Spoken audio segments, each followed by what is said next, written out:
আসসালামু আলাইকুম প্রিয় শিক্ষার্থী বন্ধুরা, কেমন আছো? আশা করছি ভালো আছো। স্বাগত জানাচ্ছি এডুলেক পয়েন্ট স্টাডির নতুন আরেকটি টিউটোরিয়ালে। আমরা আজকে কথা বলবো সপ্তম শ্রেণীর ডিজিটাল প্রযুক্তি তৃতীয় অধ্যায়ের ৪৫ পৃষ্ঠার যে সমস্যাটি রয়েছে সেই সমস্যাটির সমাধান নিয়ে।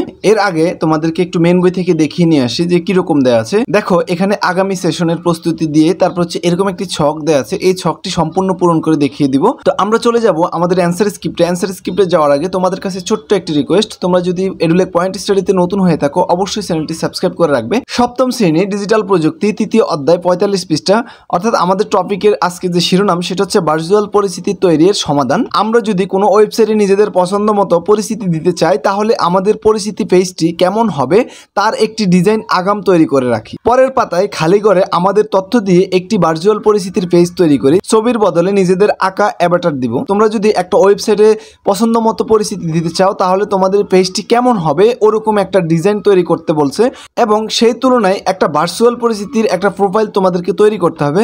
তো চলো আমরা এখন এটি কিভাবে তৈরি করব সেটি দেখিয়ে দিই। এখানে যে বইটিতে ছকটি দেওয়া আছে তোমাদের জন্য আমি ওয়ার্ড ফাইলে ওরকম একটি নমুনা উত্তর দিয়ে রেখেছি। দেখো, এখানে দেওয়া আছে আমার প্রোফাইল। এই যে এখানে যে ঘরটি, এই ঘরটিতে কিন্তু তোমাদের পিকচার অ্যাড করে দিবা অথবা তোমাদের ছবির অনুকূলে একটি অ্যাভাটার দিয়ে দিবা। তো তার আগে বলে নেই, তোমরা যখন এটা খাতাতে লিখবা, খাতাতে লেখার সময় তোমরা কিন্তু চতুর্পাশে বক্স করে নিবে। এরকম করে পুরো খাতার মধ্যে কিন্তু চতুর্পাশে একটা সুন্দর করে বক্স করে নেবে। বক্স করে নেওয়ার পরে এখানে যেমন বক্সগুলো দেওয়া আছে এরকম করে বক্স অঙ্কন করবা। এরপরে তোমাদের এখানে লিখবা আমার প্রোফাইল, তারপরে তোমার এখানে এক কপি ছবি অথবা তোমার ছবির বদলে একটা অ্যাভাটার দিয়ে দিবা। এখানে আমার নামের পরিবর্তে তোমরা তোমাদের নামটি কিন্তু দিয়ে দিবা। আমি এখানে দিয়েছি মোহাম্মদ মেহেদী হাসান ইমন। তো আমার বিদ্যালয়ের নাম, এখানে আমি একটি বিদ্যালয়ের নামের নমুনা দিয়েছি। তোমরা চাইলে তোমাদের বিদ্যালয়ের নামটি কিন্তু এখানে লিখে দিতে পারো। সেখানে আমি লিখেছি ধলিগড় নগর মাধ্যমিক বিদ্যালয়। তোমরা যে যার মতো করে তোমরা তোমাদের বিদ্যালয়ের নামটি কিন্তু এখানে লিখে দিবে। যে আমি কি কি করতে পছন্দ করি, এবার তুমি তোমার মতো করে তুমি কি কি পছন্দ করো তুমি কিন্তু সেখানে সেগুলোই কিন্তু পূরণ করবা। তা আমি তোমাদের একটি নমুনা উত্তর দিয়ে দিয়েছি। দেখো, পছন্দ জিনিসটা এমন একটা জিনিস, এটা কিন্তু সবার এক হবে না, এক একজনের এক এক রকম হবে।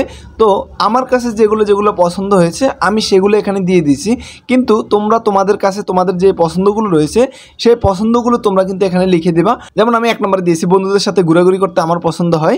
তারপর হচ্ছে ২ নম্বর আমি দিয়েছি আমি ছবি আঁকতে পছন্দ করি। তোমরা এখানে ছবি আঁকতে পছন্দ করি এমন দিবা, এমন কোনো কথা না। তোমরা তোমাদের মতো করে তোমাদের যেটি পছন্দ হবে সেটি তোমরা কিন্তু দিয়ে দিবে। ৩ নম্বর আমি দিয়েছি বিভিন্ন নতুন জায়গায় ভ্রমণ করতে ভালোবাসি, অর্থাৎ আমি বিভিন্ন নতুন জায়গাগুলো রয়েছে যেগুলো চ্যালেঞ্জযুক্ত একটু, সেখানে আমার ঘুরতে খুব ভালো লাগে, এজন্য আমি দিয়েছি বিভিন্ন নতুন জায়গায় ভ্রমণ করতে ভালোবাসি। তারপরে দিয়েছি ফুটবল খেলতে পছন্দ করি, আমার ফুটবল একটি প্রিয় খেলা। তো এই জন্য আমি এখানে দিয়েছি ফুটবল খেলতে খুবই পছন্দ করি। তারপরে দিয়েছি গল্পের বই পড়তে পছন্দ করি, আমার কিন্তু গল্পের বই মাঝে মধ্যে অবসর সময় পাইলে কিন্তু আমি ছোট ছোট গল্পের বই পড়ে থাকি। তো এটা আমার কাছে খুব ভালো লাগে। তোমার কাছে যেটা ভালো লাগে তুমি কিন্তু এখানে সেটা দিয়ে দিবে।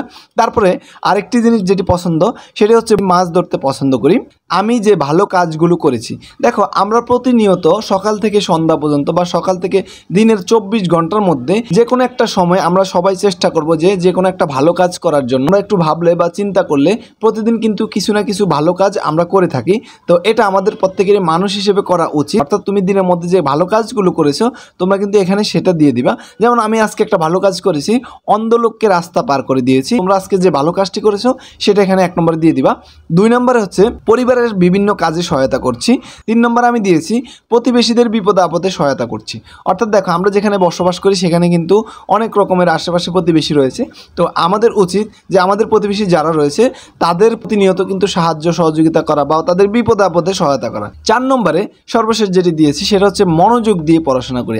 তো এই হচ্ছে আমাদের এই পুরো ছকটি, এবং এই আমার প্রোফাইলটা আমি কিভাবে তৈরি করেছি সেটা তোমাদেরকে কিন্তু সম্পূর্ণ দেখিয়ে দিয়েছি, এবং আশা করছি তোমাদের কাছে অনেক ভালো লেগেছে। পরবর্তী ভিডিওর আমন্ত্রণ জানিয়ে আমি এখানেই ভিডিওটি শেষ করছি। আল্লাহ হাফেজ।